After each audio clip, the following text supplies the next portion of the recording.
जो कांग्रेस ने कैंडिडेट उतारा है, मौजूदा विधायक भी है बलबीर बाल्मीकि, आपके और उनके कई बार चुनाव में आमना-सामना हुआ है। क्या कुछ कहेंगे? इस गांव से केवल एक ही आवाज आ रही है, अब की बार भारतीय जनता पार्टी के प्रत्याशी कृष्णलाल कुमार को जिताएंगे और बलबीर सिंह को हराएंगे, क्योंकि झूठ ज्यादा लंबी नहीं चलती। क्योंकि वो झूठ बोल करके पिछली बार 2019 में वो वोट लेकर चला गया और उसके बाद जनता के बातों पर खड़े नहीं उतरे। क्योंकि जिस प्रकार से पहली पार्टी भारतीय जनता पार्टी थी, जिन्हें विपक्ष के लोगों को भी ग्रांट दी है, लेकिन वो ग्रांट कहाँ गई, इस बात को 30 करोड़ के करीब ग्रांट आई है, उसका जवाबदेही वही है। इतना नहीं, कृष्णलाल कुमार ने, आज मेरा ये 8वां चुनाव है, आज तक मेरी तो कोई अनाज मंडी में किसी आड़त की दुकान नहीं। तो इस राणा अनाज मंडी में जाकर देखे, 1.25 करोड़ की तो उसने आड़त की दुकान बना ली है। तो इसलिए जनता के बीच में रहकर जनता की सेवा करे। जनता को पैसे कमाने के लिए विधायक नहीं बनाती, जनता सेवा कर। बलबीर बाल्मीकि से पूछा जाता है काम के बारे में हल्के के, तो ये बोलता है कि भाई मेरी सरकार नहीं है, मेरे पास ग्रांट नहीं है। तो अभी आप बता रहे हो कि 30 करोड़ रुपए उसको इस कार्यकाल में मिले हैं। इसके आप अखबारों में उसकी आप बयानबाजी आप निकाल कर देखें कि ये सड़क मैंने बनवाई है, ये काम मैंने कराया है। जब उसके पास ग्रांट नहीं थे, उसके पास अखबारों में बयान किस प्रकार के उसने दिए थे। जब भी कोई बात आती थी, वो कहता था ये काम मैंने अपने कोटे से कराया है, सरकार से मैं इतने पैसे लेके आया हूँ, मैंने इतना पैसा इस काम पर खर्च किया है। जब बयान वो देता था, फिर पैसे बगैर पैसे के कहाँ से उसने काम कराया। चुनाव का जैसे ही भाजपा के टिकट अनाउंस हुए, तो पूरे हरियाणा भर में जो बागी नेता कुछ हो गए, क्या कुछ कहेंगे उनके बारे में? आज हमारे मुख्यमंत्री का भी बयान ये तीत में है कि जब भी कोई चुनाव आते हैं, एक एक विधानसभा में काफी काफी कैंडिडेट होते हैं, टिकट केवल एक को मिलता है। लेकिन जो कुछ नाराजगी होती है, तो भारतीय जनता पार्टी ऐसी पार्टी है, इसमें संगठनात्मक पार्टी है, तो उसमें उस कार्यकर्ताओं को 2-4 दिन नाराजगी होती है। आप देखना, जो कार्यकर्ता आज पूरे प्रदेश में भारतीय जनता पार्टी को नाराज भी है, तो सबसे आगे वही चलता आपको नजर आएगा, भारतीय जनता पार्टी का काम कार्य मतलब करते हुए। ये कहा जा सकता है जो नाराज है उनको मना लिया जाएगा। बिल्कुल निश्चित तौर से उनको पता है, उनके अंदर कूट कूट के संगठन भरा हुआ है। वो टिकटार्थी था जो टिकट की मांग कर रहा था, सत्यवान सिन्हा, वो उनकी पत्नी ने त्याग पत्र दे दिया है भाजपा पार्टी से। जो पद भी था उनके पास महिला मोर्चा के जिलाध्यक्ष थी पानीपत से, वहां से भी त्याग पत्र दे दिया। ऐसे उनके पास कोई पद नहीं था। आज से कुछ दिन पहले उनको हटा करके दूसरी जिलाध्यक्ष बना दी थी। ये पर है। और भाजपा पार्टी ने कुछ दिन पहले टिकटॉक का ऐलान कर दिए थे और बीती रात कांग्रेस पार्टी ने भी कर दिए हैं। तो अभी हमारे साथ 5 बार के विधायक, पूर्व कैबिनेट मंत्री और मौजूदा राज्यसभा सांसद कृष्णलाल पवार अभी मौजूद है, बातचीत कर लेते हैं। सर, क्या कुछ चल रहा है चुनाव में? आप 2 दिन से गांव में भी जा रहे हो, क्या कुछ माहौल? इसके लिए मैं विशेष तौर से अपने राष्ट्रीय नेतृत्व और संगठन का धन्यवाद करता हूं कि मुझे इस राणा विधानसभा से प्रत्याशी के तौर पर उतारा है। ये इस राणा विधानसभा की जनता की आवाज थी कि जनता, क्योंकि रायशुमारी जब लेगी विधानसभा के लोगों से, कार्यकर्ताओं से, उसमें सबसे ज्यादा नंबर 1 पर नाम मेरा आया। तो पार्टी ने फैसला किया, जब इस राणा विधानसभा की जनता चाहती है, तो कृष्णलाल कुमार को उम्मीदवार बनाया जाए। जबकि मुझे राज्यसभा के 4 साल मेरे अभी बाकी थे, लेकिन जनता हमारे लिए सर्वोपरि है। हम जनता का सम्मान करते हैं, तो जनता ने मुझे फिर यहाँ पर सेवा करने के लिए, आशीर्वाद देने के लिए बुलाया है। तो इसलिए मैं यहाँ से प्रत्याशी के तौर पर चुनाव लड़ने को मैं तैयार हूँ। अभी जो कांग्रेस ने कैंडिडेट उतारा है, मौजूदा विधायक भी है बलबीर बाल्मीकि, आपके और उनके कई बार चुनाव में आमना-सामना हुआ है। क्या कुछ कहेंगे? इसके निश्चित तौर से भारतीय जनता पार्टी, हमारे मतदाताओं के आशीर्वाद से मेरे पास पूरे विधानसभा का फीडबैक है, तो हर गांव से केवल एक ही आवाज आ रही है, अब की बार भारतीय जनता पार्टी के प्रत्याशी कृष्णलाल कुमार को जिताएंगे और बलबीर सिंह को हराएंगे। क्योंकि झूठ ज्यादा लंबी नहीं चलती।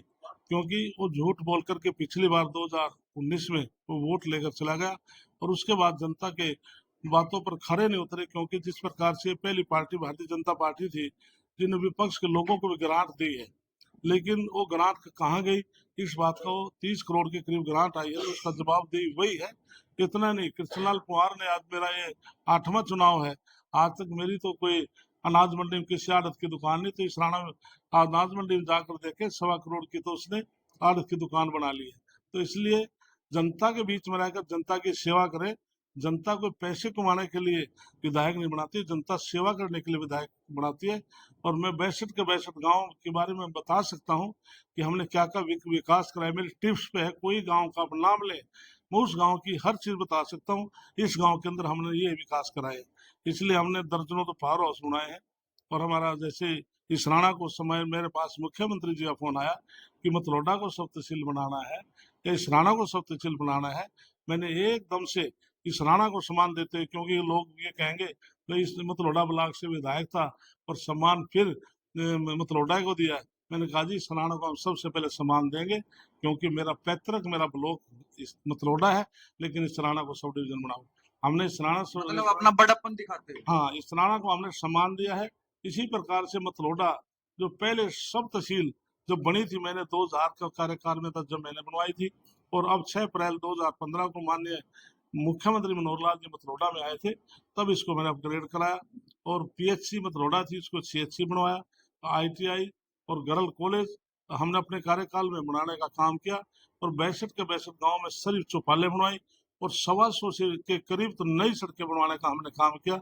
आप एक एग्जाम्पल मैं आपको देता हूँ, कालखा गांव जिसको 7 गांव से जोड़ा गया है, 7 सड़कें एक गांव से निकली है।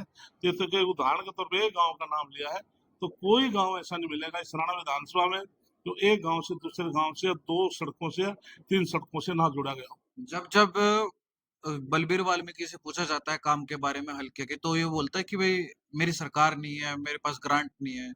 तो अभी आप बता रहे हो कि 30 करोड़ रुपए उसको इस कार्यकाल में मिले हैं। इसके आप अखबारों में उसकी आप बयानबाजी आप निकाल कर देखें कि ये सड़क मैंने बनवाई है, ये काम मैंने कराया है। जब उसके पास ग्रांट नहीं थे, उस पर अखबारों में बयान किस प्रकार के उसने दिए थे। जब भी कोई बात आती थी वो कहता था ये काम मैंने अपने कोटे से कराया है, सरकार से मैं इतने पैसे लेके आया हूँ, मैंने इतना पैसा इस काम पर खर्च किया है। जब बयान वो देता था, फिर पैसे बगैर पैसे के कहाँ से उसने काम कराया। चुनाव कैसे देखते हो? 2019 का चुनाव, जब मैंने आपका लास्ट इंटरव्यू किया था 5-6 दिन पहले, आपने ये बात बोली थी जिस प्रकार से मुझे 2019 में रहा था, अब की बार वो उसी तरीके से 2024 में उस चीज का बदला लिया जाएगा और जनता द्वारा। निश्चित तौर से ये जनता ही बदला लेगी, क्योंकि जनता जानती है भी जो व्यक्ति झूठ बोलकर जनता से वोट हासिल लेकर चला जाता, तो जिसका जवाब जनता ही उसको वोट के माध्यम से देगी।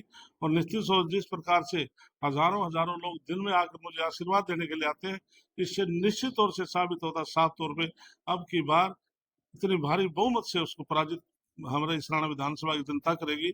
उसको भी पता लगेगा कि झूठ बोलने का क्या रिजल्ट होता है।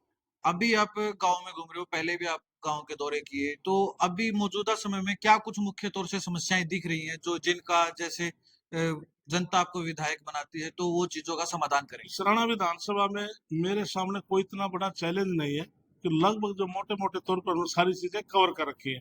जो छूट मूट जो काम रहते हैं को 5-10% को पहले फेज में सबको पूरा कर दूंगा, लेकिन मैं आपको लेकर गांव में जाऊंगा। जैसे उरलाना के प्रजापत समाज खड़े हैं, उरलाना गांव जो आपके सामने लोगों से कहूंगा बोलो गांव की क्या समस्या है, तो गांव के लोगों से मैं हाथ उठवाऊंगा कि हमारे काम पूरे हो चुके हैं। तो ऐसी स्थिति में सराना विधानसभा है, क्योंकि 5 साल का जो कार्यकाल था, जिसमें जो सड़कें मैं जैसे छोड़ के गया था उसके बाद वैसे पड़ी है। उसके बाद भी मैंने 40 सड़कों को सरकार से उनको दोबारा से प्रेस की बनवाने के लिए, कोई 12 फुट की, उनको 18 फुट की बनाने के लिए, सबके बाकियों के कुछ टेंडर है, काम शुरू हो जाएंगे, बाकी पाइपलाइन में है। तो अब कुछ आने वाले समय में आपको इस राणा विधानसभा की कोई सड़क टूटी फूटी नजर नहीं आएगी, तो उस पर हवाई जहाज उतार लेना, ऐसी सड़कें बन जाएंगी। तो एक चीज और है, जो जैसे ही भाजपा के टिकट अनाउंस हुए तो पूरे हरियाणा भर में जो बागी नेता कुछ हो गए, क्या कुछ कहेंगे उनके बारे में? आज हमारे मुख्यमंत्री का भी बयान ये तीर्थ में है कि जब भी कोई चुनाव आते हैं, एक एक विधानसभा में काफी काफी कैंडिडेट होते हैं, टिकट केवल एक को मिलता है। लेकिन जो कुछ नाराजगी होती है, तो भारतीय जनता पार्टी ऐसी पार्टी है, इसमें संगठनात्मक पार्टी है, तो उसमें उस कार्यकर्ताओं को 2-4 दिन नाराजगी होती है। आप देखना जो कार्यकर्ता आज पूरे प्रदेश में भारतीय जनता पार्टी कोई नाराज भी है, तो सबसे आगे वही चलता आपको नजर आएगा, भारतीय जनता पार्टी का काम कार्य करते मतलब हुए। ये कहा जा सकता है जो नाराज है उनको मना लिया जाएगा। बिल्कुल निश्चित तौर से उनको पता है उनके अंदर कूट कूट के संगठन भरा हुआ है, वो संगठन से बाहर जा नहीं सकते, इसलिए उनके आखिरी दम तक भी जय जय श्री राम निकलेगी। अभी इसराना विधानसभा से ही एक और टिकटार्थी था जो टिकट की मांग कर रहा था, सत्यवान सेरा। वो उनकी पत्नी ने त्याग पत्र दे दिया है भाजपा पार्टी से, जो पद भी था उनके पास, महिला मोर्चा की जिलाध्यक्ष थी पानीपत से, वहां से भी त्याग पत्र दे दिया। ऐसे उनके पास कोई पद नहीं था। आज से कुछ दिन पहले उनको हटा करके दूसरी जिलाध्यक्ष बना दी थी। ये अखबार में बयान देना कितनी गलत बात है, उसके पास कोई पद ही नहीं था, तो इस्तीफा किस बात का दिया है। आज से 3-4 महीने पहले उसको पद मुक्त कर दिया था, उसके जगह दूसरा हमारे गोस्वामी है, शायद उनकी मिसेज को उसको जिला का, हमारे कश्यप उनकी मिसेज को, कोमल सैनी को जिलाध्यक्ष, कोमल सैनी को हमारी बेटी है, उसको जिलाध्यक्ष बनाएगा। तो इसलिए कम से कम झूठ तो ना बोले, कोई पद है ही नहीं, तो किस बात का रिजाइन लिया।